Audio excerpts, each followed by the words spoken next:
time. God is amazing. God is great. First off, let me apologize to my Samoan speaking brethren. Unfortunately today's sermon will be in my native tongue, broken English. But my hope is that the Holy Spirit provides clarity and understanding in today's message.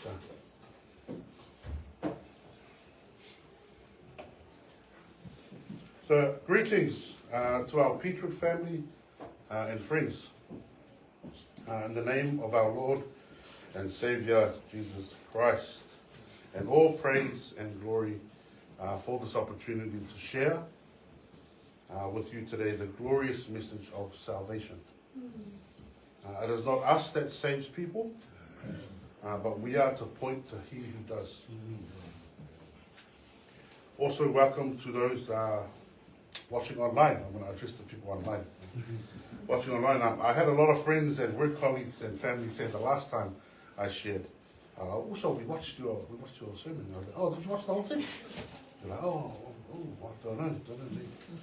So today I'll be testing those guys online, and I'll be asking a question somewhere in my sermon to see if they watched the whole thing. For those who don't know me, my name is John Lauifata. Lauifata. I am a proud Samoan from my father's side and even prouder Tongan from my mother's side.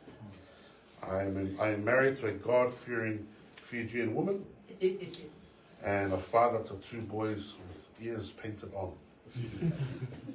Let me make this point very clear. I am not a pastor. I am not a pastor. I didn't study at any seminary, and I didn't attend any theology college. I'm a mere servant of God, a under-rower to this church, undeserving of God's grace. And I'm here today to share what little knowledge I do have about the salvation that's found through Christ. I would like to invite you all to turn your Bibles or your phone apps to the Gospel of John. Turn to the Gospel of John, where today's text is probably the most memorized part of any holy text in human history, and certainly the most well-known verse in the Bible. Everyone knows this verse. This verse is a one-sentence summary of the Gospel. You could say that this is the subject line to the entire Bible. Still, the verses which follow are just as critical for understanding the Christian message. If we can turn to John chapter 3, verse 16. John chapter 3, verse 16. I'll ask our Samoan Bible readers, please. Ioane tolu whaupesuru ono. Ioane tolu whaupesuru ono. I'll ask our Samoan Bible readers to read through first, and then I'll ask our English Bible readers. New King James Version, please. Ioane tolu whaupesuru ono. Awa ua whaapea lava. Ia.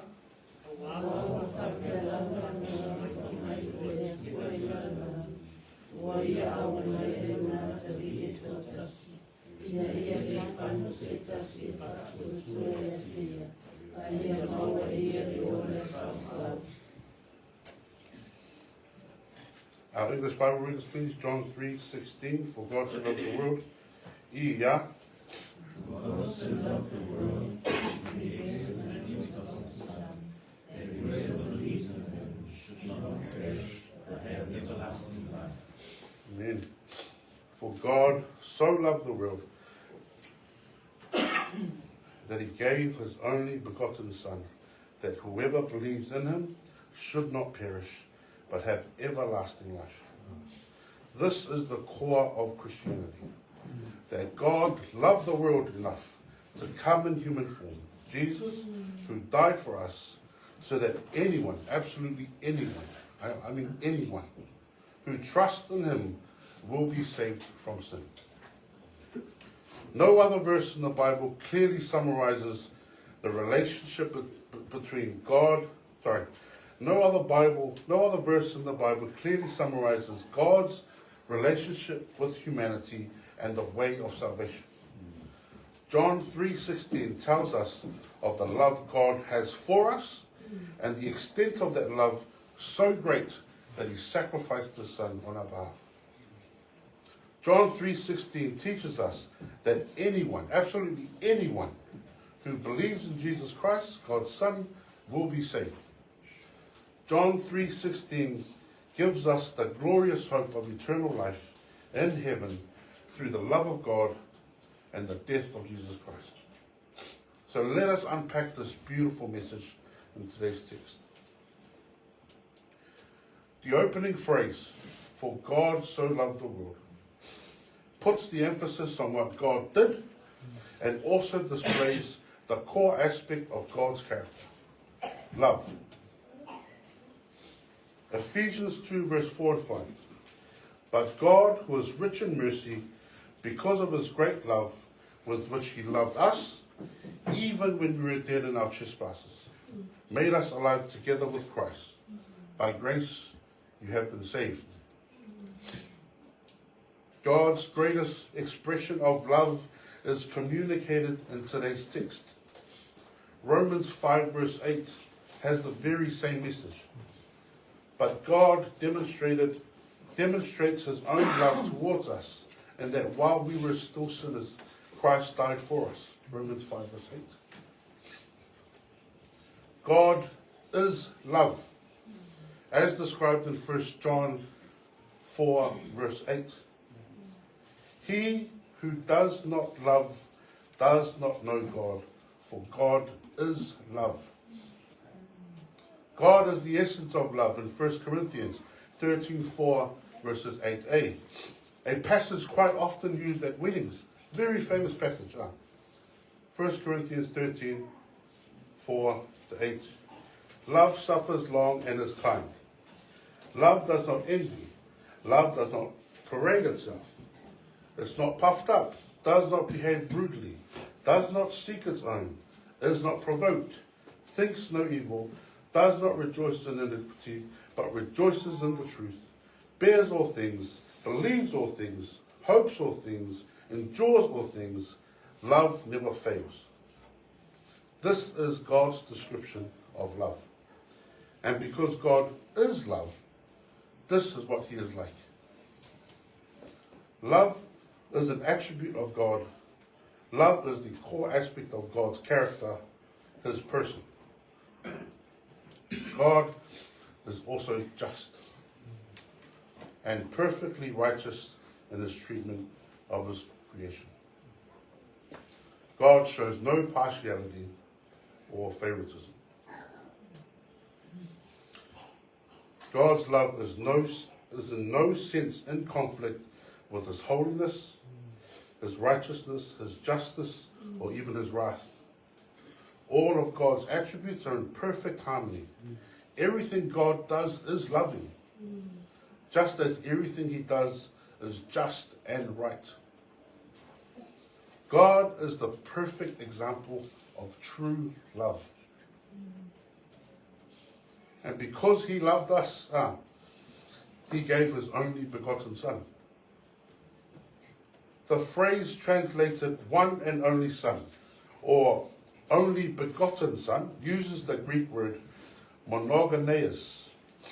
This is a very precise word which John uses in other places in his Gospel. John 1 verse 14, and the Word became flesh and dwelt among us, and we beheld his glory, the glory as the only begotten of the Father, full of grace and truth. John 1 verse 18, no one has seen God at any time. The only begotten Son who was in the bosom of the Father, he declares him. John 3 verse 18, he who believes in him is not condemned, but he who does not believe is condemned already, because he has not believed in the name of the only begotten Son of God. The word monogenes has two primary definitions. The first definition is being the only one of its kind within a specific relationship. For example, Hebrews 11 verse 17, when the writer refers to Isaac as Abraham's only begotten son. Hebrews 11 verse 17. By faith, Abraham, when he was tested, offered up Isaac, and he had received the promises, offered up his only begotten son. Hebrews 11 verse 17. But we know from Scripture that Abraham had more than one son. But Isaac was the only son he had by Sarah, and the only son of the covenant. Therefore, it is the uniqueness of Isaac among the other sons that allows us to use the term monogenes in this context. Now, the second definition of monogenes, the second definition is being the only one of its kind or class, unique in kind. This is the meaning implied in today's text. John was primarily concerned with demonstrating that Jesus is the Son of God, and he uses the word monogenes to highlight Jesus as uniquely God's Son, sharing the same divine nature as God. That makes this verse an important part of proving the biblical concept of the Trinity. False teachers have latched on to this phrase to try to prove their false teaching that Jesus Christ isn't God, that Jesus isn't equal in God's essence as the second person of the Trinity. They see the word begotten and say that Jesus is a created being because only someone who had a beginning in time can be begotten. What this fails to note is that begotten, the word begotten, is an English translation of the Greek word. As such, we have to look at the original meaning of the Greek word, not transfer English meanings into the text. The bottom line is that terms such as Father and Son, descriptive of God and Jesus, are human terms that help us understand the relationship between the different persons of the Trinity. If you can understand the relationship between a human father and a human son, then you can understand in part the relationship between the first and second persons of the Trinity. Now it's question time for the online guys. Now it's question time. How many people were in the Noah's Ark? Any takers? How many people were in Noah's Ark? 8. Good answer. Eight people were in Noah's Ark. Alright, so. For God so loved the world that he gave his only begotten Son, that whoever believes in him. Jesus Christ is the only begotten Son. The question is, do you believe Jesus Christ is who the Bible says he is? And are you trusting him as your Savior? Do you believe that Jesus is God in human form? We understand this to be true as it reads in John 1 verse 1. In the beginning was the Word, and the Word was with God, and the Word was God. Which is then later confirmed in verse 14. And the Word became flesh and dwelt among us. And we beheld his glory, the glory as the only begotten Son, the glory as the only begotten of the Father, full of grace and truth. Do you believe that Jesus died on the cross to pay the penalty for your sins? 1 Corinthians 15 verse 3. For I delivered to you first of all that which I also received, that Christ died for our sins according to the Scriptures. Do you believe that the wages of sin is death, and we deserve eternal separation from God? Romans 6 verse 23. For the wages of sin is death. Death, that means, I'll say death. But the gift of God is eternal life in Christ Jesus our Lord. Do you believe that the sacrifice of Jesus God incarnate, is the only adequate payment for your sins. Acts 4 verse 12. Nor is there salvation in any other, for there is no other name under heaven given among men by which we must be saved. The Greek word for believe is pistoio, which means to commit unto or commit to one's trust, in which the root word is pistoio. The root word is pistis, which means faith or assurance. God has provided our salvation through Jesus Christ, and all we must do is receive it by faith and fully trust in Jesus alone as Savior. For God so loved the world that he gave his only begotten Son, that whoever believes in him should not perish, but have everlasting life. Family, the life offered here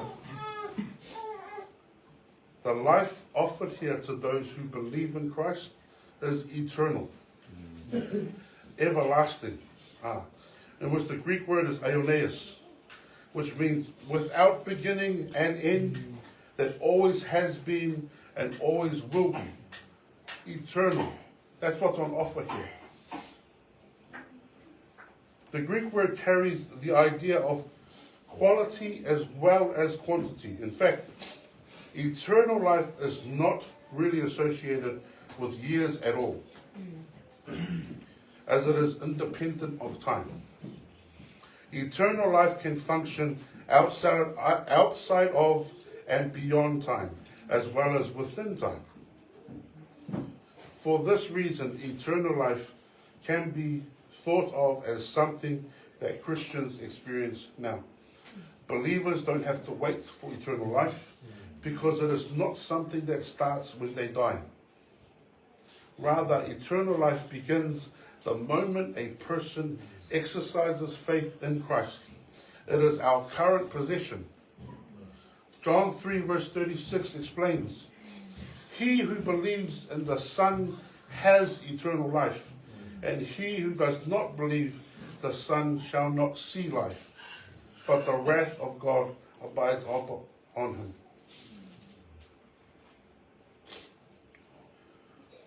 The alternate to life in Christ is destruction, to perish. Just as life in Christ is eternal, so is the punishment in hell.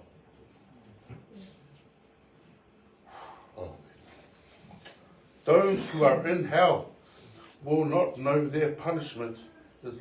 Those who are in hell will know their punishment is just, and they alone are to blame. Yes, hell is real. Hell is a place of torment and punishment that lasts forever and ever, with no end, eternal. But praise God, through Christ, we can escape that eternal fate. This passage explains that the purpose of sending Jesus was our salvation, but also reminds us that those who don't believe are condemned.